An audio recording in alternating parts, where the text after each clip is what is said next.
Sikiliza Indabudi, kama nilivyokuambia na kuleta kwa dalali mahiri hapa Dar es Salaam nzima wanamjua mheshimiwa huyu hapa. Wewe mwenyewe unamwona huyo ndo dalali wetu hapa kote ninamjua mimi. Ewa, umenielewa eh? Mimi ndio dalali. Naitwa Kufinya. Yaani hapa kila kitu unachokihitaji na kifinya na kinapatikana. Huyu bwana mdogo hajakosea kabisa kukuleta kwangu mimi. Sidhani unanielewa. Sasa ndugu yangu, labda uniambie ulikuwa unahitaji kiwanja cha aina gani? Maana mimi nina viwanja vya bondeni na vya juu. Kwa bei zinatofautiana. Alafu wewe hela unayo hapo au hela tena ndio mpaka wiki ijayo? Mimi biashara za hivyo bwana sifanyi. Kiongozi, yani mimi huko bondeni huko mimi sipataki. Maana najua kabisa ni bondeni huko mvua zikinyesha na sasa hivi yani najua ni siwezi kuvuka yani. Unajua mimi blandi. Yani blandi hawezi kama bondeni yani. Mimi lazima nikae juu.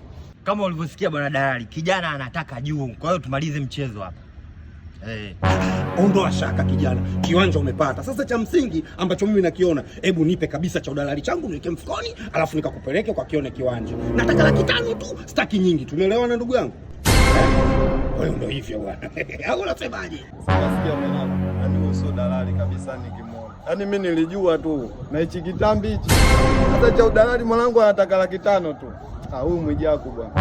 Kwa tuondoke mwanangu. Kijana bwana, unataka kitambi changu au unataka kiwanja?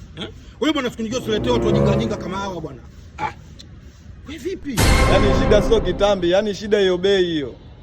Yani nimekuita Mwijaku kwa maana. Yani bado pua tungekuita Baba Levo. Sasa bwana dalali, mimi naona kitumbua kishengia mchanga. Bwana, mimi nitafanyaje? Na namna bwana.